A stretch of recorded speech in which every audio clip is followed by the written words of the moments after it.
I'm a partner and head of the India desk at Shakespeare Martineau, which is one of the sponsors of the India Week. And today I'm delighted to moderate this session for you. So tell me, did anything remotely exciting happen in the UK this morning? Well, the general election results are out, public has spoken, and Labour has had a landslide victory. And there's a real buzz in the air.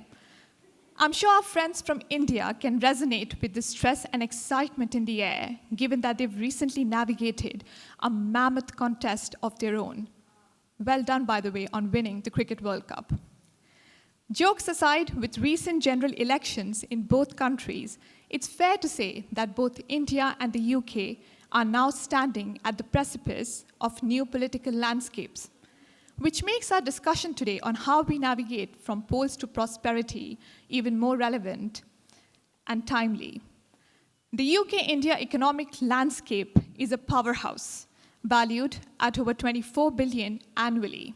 As we know, the UK is the largest G20 investor in India, and India is the second largest investor in the UK.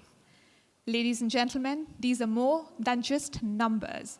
They are a testament to our historical ties and also a beacon of collaboration and prosperity. But the big question still remains. What could the new governments do with this massive opportunity, and what should be their priorities and concerns? Today, we will be discussing all this and a lot more with a panel of distinguished lawyers from the UK and India with special expertise in various sectors. We will be covering corporate, energy, and education. In terms of the format, we will start with a brief introduction by each panelist covering the key highlights in their respective sectors, after which I will be posing some cross-sector questions to the panel. Towards the end, time permitting, we'll open the floor to questions from the audience. On that note, without further ado, let's dive in. Please can I have a round of applause for our panelists today, Catherine, Sushma, Jeeva, and Mark.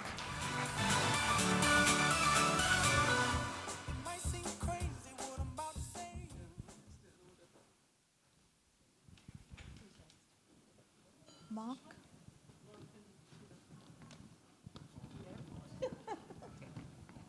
Sushma? Anyway.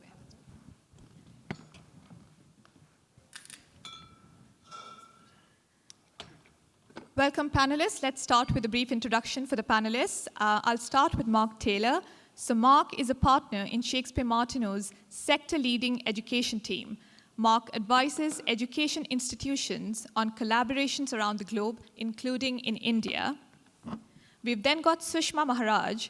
Sushma is a renewable energy specialist, having advised on numerous renewable energy projects for the past 20 years. She advises clients in the energy sector on how energy sector regulation will impact them and how to frame their contractual arrangements to achieve their strategic goals and to mitigate key risks. Her experience includes secondments to the Northern Ireland electricity regulator, British Energy, and Smartest Energy. Catherine Morse. Catherine is a partner in Shakespeare Martineau's corporate team. Catherine works with companies and entrepreneurs to meet their business and corporate finance needs and works closely with member firms of our international multi-law network. And last but not the least, we've got Jeevanandham Rajagopal. Jeeva is a senior partner at Fox & Mandal Associates in India. Jeeva advises on a variety of arrangements, including foreign investment in India, joint ventures, debt and equity funding of projects and companies. He also works on inbound and outbound investments, mergers and acquisitions. I will now hand over to the panelists to start with their introductory highlights. Mark, shall we begin with you and your review of the educational sector? Sure. Well, for me in the education sector, looking at a new government, I think the main question in both the UK and in India is how open to the world we want to be over the term of the next parliament. So both countries have similar but slightly different tensions at the moment. So here in England, Indian students coming into the UK have now become the #1 non-English category of student in the UK, overtook Chinese students last year. This is at a time when there is a crackdown on immigration and students coming into the UK. There are limits being put on students and who can come into the country. There is consideration of tighter limits still. And that's all at a time when universities in the UK are struggling terrible financial problems. Their income has effectively been frozen for a decade, whilst their costs have massively increased. If we take away those international students from the UK universities, then some of them will be in very significant trouble indeed. So for me, looking at the UK market, I would say it's how open we want to be to students from around the world. In India, there's something slightly similar in that the Indian higher education market has only recently opened up to allow non-Indian universities to set up in India. It happened in Gift City a couple of years ago. That's now been extended to the rest of India. The question, though, is how are we going to regulate those universities in India? I know within the UK sector, UK universities are nervous of being the first mover into India to see how they're regulated, to see how, if surplus is generated within India, how easy it is to get it out and what the tax consequences of that would be. And that's all at the same time as the education regulatory authorities in India are actually making it harder for non-Indian education institutions to deliver through partnership delivery within India itself. So it's a similar question of how open to the world we want to be, or how much do we want to protect our own market for ourselves. Thank you, Mark. You make some interesting points there, and we'll come back to them in the Q&A round. And I'm sure Jeeva would have a few things to add there from the Indian perspective, but all in good time. Moving on to Sushma. Sushma, do you want to capture the key highlights from the energy sector? Yeah. So as Sneha said, unless you've been on Mars, you'll know that the Labour government won the UK election yesterday by a landslide. Like all of the other political parties, in terms of energy, what they're concerned with is the energy trilemma. So the need to decarbonize as against the need to keep energy bills at a proper level, a level that people can pay, and the need for energy security. What are they going to try and do? What are their priorities? Well, we've got to go to their manifesto. And in their manifesto, what they said they wanted to do was to bring the 2050 net zero goal forward to 2030. They want to have a secure reserve of gas power plants. They want to get Hinkley C nuclear station over the line, Sizewell C as well. They want to invest 5 million into hydrogen. They want to stop fracking, and they want to give a pot of money so that all of us can make our homes more energy efficient.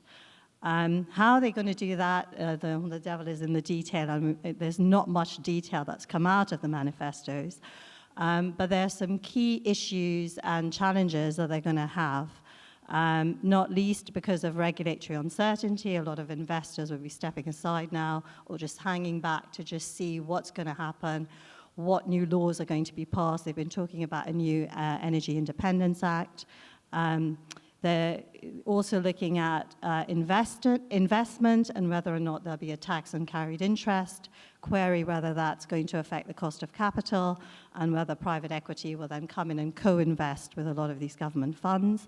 And of course, we've got also planning permissions, how long it takes to get planning permission in the UK to get these energy projects off the ground. 2/3 of projects, renewable energy projects, fall down on not even being able to get planning permission.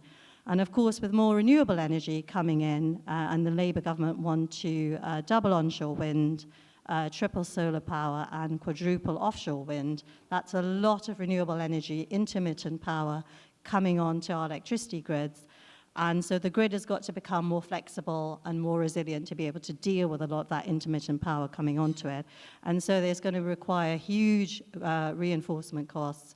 And so how is that all going to happen, given that they want to do quite a lot of these projects pretty sharpish, and to kind of, hopefully, they can, they want to prove themselves before the next election. So we're talking about a 5-year period here. So there's lots to do. So that's a kind of snapshot from the UK energy perspective. Thank you, Sushma. And again, we'll revisit a lot of that during our Q&A. You touched upon renewable energy. Would love to hear more about that. What incentives could we be expecting? And again, Jeeva, no pressure, but we'd love to hear on what's happening on the India front. But on that, moving on to Jeeva, what does the Indian perspective look like? Hello, everyone. Sneha, it's an interesting position that India is in currently. Sort of the reverse of what's happening in the UK with the third term for the same government. So there is clearly policy stability for India, and of course, a debatable argument on the much needed checks and balances being in place in the current government, and therefore increased critical views on how the new policies would be and how existing policies would continue. But clearly, India is the third largest consumer of electricity, for example, the fourth largest producer of renewable energy in the world, and with a installed capacity as of 35 days ago, I guess, of about 193 gigawatt, we want to go to 500 gigawatt of renewable energy by 2030, which is more than doubling the total installed capacity in under 6 years from now. Gives a great opportunity for India-UK relationships, for sure, with every technology company queuing up to come into India, financing these projects and implementing these projects, because installed capacity when with the PLI, which is production-linked incentive, or generation-based incentive for both manufacturing and electricity, there is increased focus not just on installing capacity, but to ensure that these are operational power plants. And India is also not shied away from atomic energy with a new nuclear policy that's in place. So energy is clearly one of those key sectors for the current government as we continue to grow as a country and be a power-hungry economy. And in respect to what Mark had said, while universities find difficulties, just like in the UK, with funding and liquidity, we also have the government's push towards the new education policy that started in the year 2020. And in the current government, the dispensation that's presently in power, there's a 100-day goal set by the current government to integrate knowledge and systems with schools. So the new Vidya Samiksha Kendra, VSK in brief, is set up with that 100-day ambitious goal of integrating the outcomes at the school level. And this is going to be a continuing initiative. So not only at universities, from schooling, there is a remarkable growth that's expected. And all of this is going to be also fueled by the fact that foreign universities can, under the 2022 regulation, not only do twinning or dual course programs, but under the 2023 regime, are able to establish centers of excellence, have universities anywhere in India, not just in one special economic zone that was first permitted. So again, very interesting times for India, and collaboration with the UK is a natural outcome, as we see from on the education front. And of course, I am happy to hear from Catherine on the corporate aspects before I bring the India perspective. Thank you, Jeeva. Very helpful there. So we can already see some common themes emerging here. So energy seems to be a key focus for both countries. Financial distress in the education sector is another theme emerging, but how we could transform that into an opportunity is something we can explore further in the Q&A round. As Jeeva said, Catherine, should we hear a bit more about what's happening in the corporate sector, and then maybe we can hear Jeeva's input again. And I'm going to be a bit dire and go back to basics. War, pestilence, and famine. We're having that, we've had that for the last few years, and factors like that create instability, and they tend to stop or prevent corporate investment. So if we look around the global private equity markets, we look around the stock markets, things are relatively quiet, apart from a few sectors like US tech stocks, where things have just gone bananas. Because actually, what do we need? We do need electronics at the moment, we do need capabilities to communicate. But if we look back, one of the other factors that creates instability and stops investment are political instability. And for me, as each election happens, as each government gets to greater stability, so we've gone to India. Today we have a clear path forward for the next 5 years in the UK. in November we'll have greater certainty in the US, we can start to rebuild and set out what the stage for cross-border investment is going to look like for the next few years. Now, I think with the UK-India, that's very clear. We know how we invest. We have very good connections and markets between us, and there are ways that we can encourage that investment. I do think with the US, we're looking, all of the world's looking there going, what are we going to be faced with in January next year? So what kind of protectionism are we going to need to respond to? As we all know, we've all become massively more protectionist in response to some of the issues that are coming out of China. So we've all got national security acts which actively stop investment. It means that when we're doing transactions, we have to stop and think, can we actually go forward? That's not great for business. It means it's another inhibitor. And if we go to a more protectionist regime in the US, that's going to act as a further inhibitor on cross-border business. But I take a fairly optimistic view. I take a view that if you go through your election cycle faster, you come out faster, you start to invest faster, you start to move your economies faster.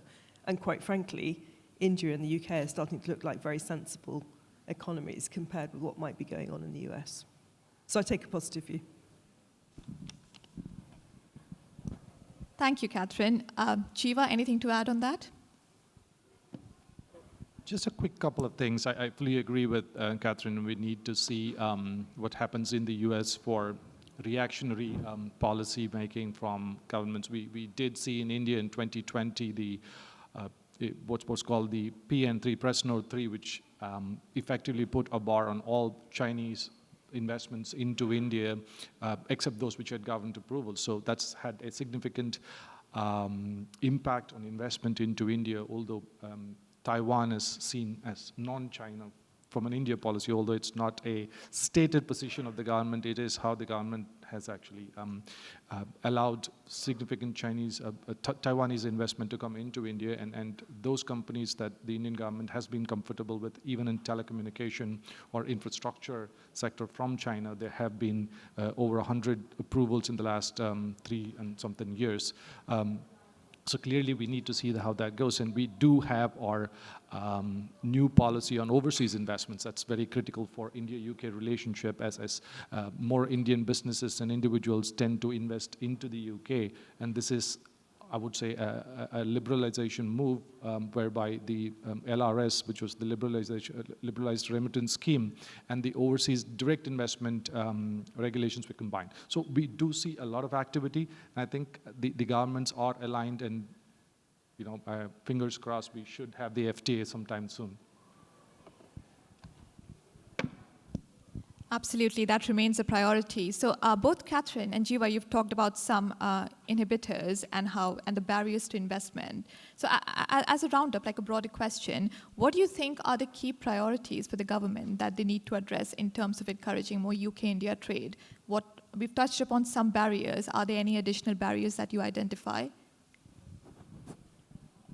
I think it's trying to encourage your people to get out there, create an environment, for example, today, where people are happy to come and talk, discuss business, discuss transactions around the edge of the conferences, understand the inhibitors that may exist in markets, but then learn how to work your way around them. There's always an alternative route to what you want, and it's also just learning to put partnerships into place, grow from the partnerships into something more stable, something stronger. I agree, and also this is really the time for India-UK relationships. I think the platform is now clear. We have a clear vision for the next 5 years. We know who's on both sides and what the agenda is, and I think this clarity is going to significantly improve UK-India relations. The inhibitors are not really UK to India or India to UK. Those are, I think, peripheral to this relationship, and I believe that any issues between the governments will now be addressed for the long term, because both governments will recognize and have recognized, even in their manifestos, that the parties in their manifestos had recognized that having India from the UK perspective as a stable partner is critical, and so has India. So this is now just the right stage for this relationship to go forward, probably grow tenfold in the next 5 years. Thank you both. Coming back to the education sector, so as we said, education obviously remains a very key sector for both UK and India. In fact, we had an education conference in Oxford, which perhaps some of you did attend earlier this week. And again, that just sort of reinforces how important this sector is to both countries. Mark, you talked a bit about financial distress. I just wanted to come back to that. So how do you think financial distress in the education sector, firstly, how critical is that, and how could we potentially turn that into a strategic investment opportunity?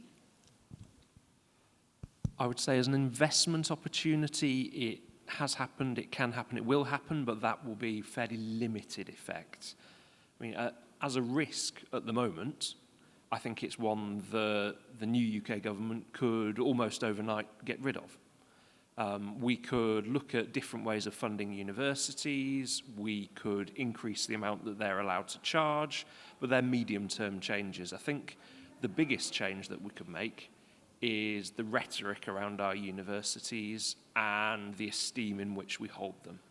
When I started my career, it was an accepted fact that universities in the UK would not be allowed to become insolvent. If one went down, it would be bad for everybody. So if you imagine a family in India looking at where in the world to send their child for their education, if you're looking at the UK, you're thinking that is going to cost tens of thousands of pounds every year. I don't want to send my child to that university. Firstly, if the immigration environment makes them feel unwelcome.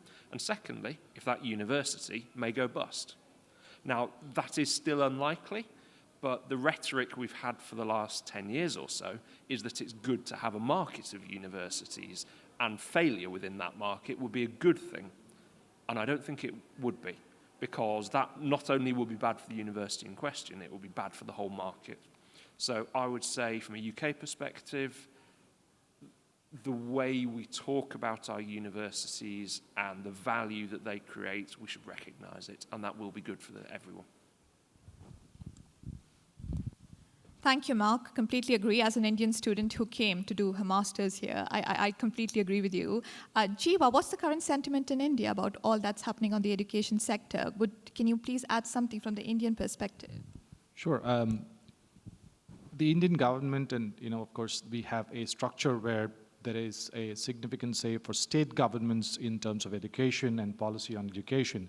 So the central government or the union government does make federal policy, but that needs to be implemented with the consent of the state governments. And given the alignment between the state and the union government in multiple states, we do see policies getting implemented as envisaged by the center. But originally in India, the concept was that an educational institution is really not for profit and is for the purpose of education itself.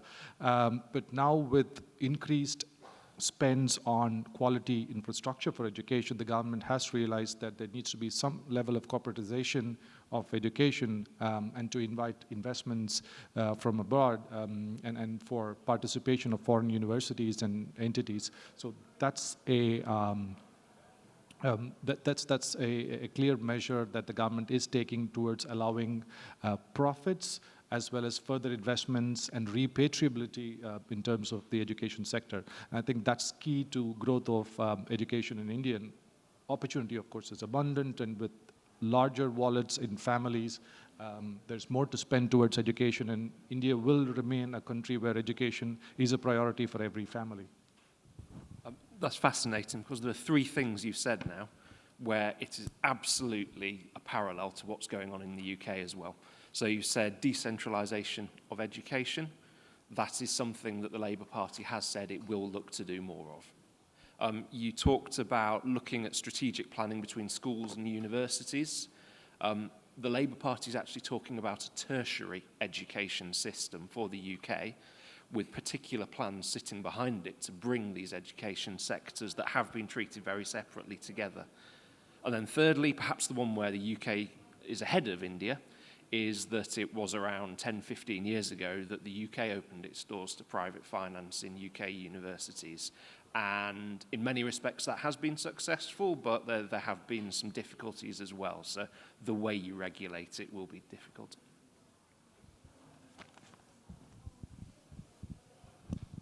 Thank you, Mark. Sushma, time to discuss some energy. So we were talking about R&D tax credits earlier. Would you like to tell us a bit more about that? Like, what are the key components of the R&D tax credit schemes in the UK? And perhaps Jeeva can add something from the India perspective I think as well.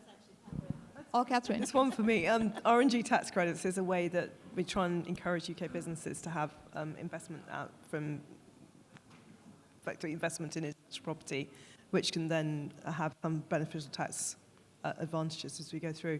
The regime's very well organised, it's well in place. We're yet to find out what's actually going to happen with the next government. And I'll leave it to Jeeva to say what's going to happen in India with similar regimes. Well, it's sort of the same situation. We've had intellectual property-related, R&D-related tax subsidies as well as government grants for businesses for the last nearly 10 years, I think since 2014, 2015. And that continues as a stable measure to increase R&D. R&D in universities is encouraged because universities are typically based on charitable trusts or not-for-profit entities. MSME sector, which is the largest growth engine for India, which is the micro, small, and medium industry, have significant subsidies and grants for R&D improvement, as well as for intellectual property filing. So I think this is something that both governments are aligned towards. And Sneha, just to pick up on that, I think there's huge potential for India and the UK to collaborate on new innovation and technology in the net zero space. And universities, both in India and the UK, are uniquely placed to be the foundation of that.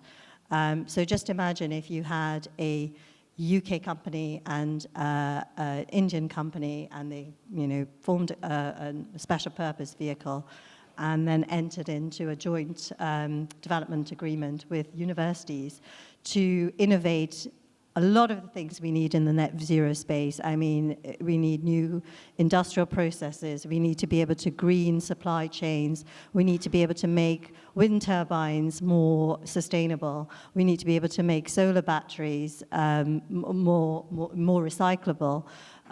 We need to use AI to facilitate more peer-to-peer trading, so that we don't have so many net inflows and outflows onto our already stretched grid systems.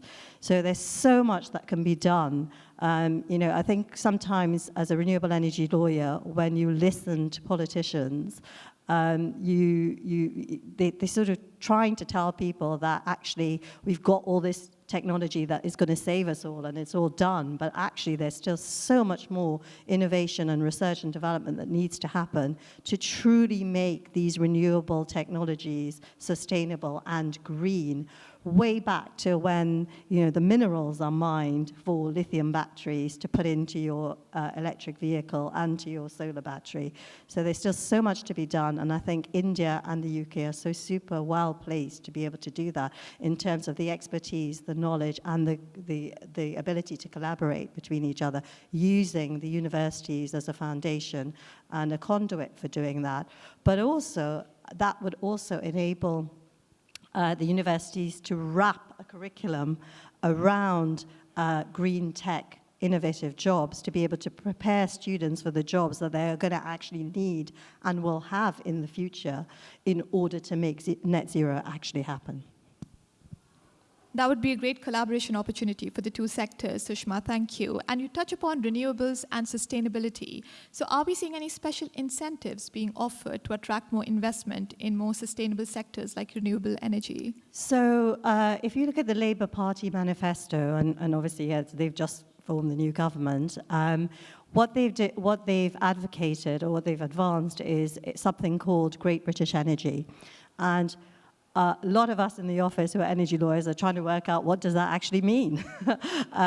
Because first it was going to be a generator, then it was going to be a supply. I think where we've got to now, and just looking at what's in the press, is Great British Energy will essentially be seed funding. So it'll just be a fund. Can't remember how much it is now. Somebody out there would be able to tell me 600 and something million. A fund that will try to invest in new technologies that we haven't seen in the UK, like floating solar and hydrogen. But you know, there's issues with that, because if that fund this government fund is needing to also attract private investment, so they need the private equity funds to come in, they need institutional investors to come in. Will institutional investors actually come in? Will private equity actually come in if there's going to be a tax on the returns? And is all of that just going to drive the cost of doing these projects up more? And who's going to pay for that? Is it going to come back to our energy bills? So there is a question around whether this great idea of Great British Energy, which is what they were trying to do with the old Green Investment Bank in the UK, which then eventually got sold off to Macquarie, whether or not that's actually going to work to attract private investment. And even if it does, is it actually going to take people's energy bills down? So I'll have to come and update you at the next India conference to see where we got to on that. Please do, please do. There's so much to cover, but I'm afraid we're running out of time. So perhaps we have time for just one question from the audience. Yes, please.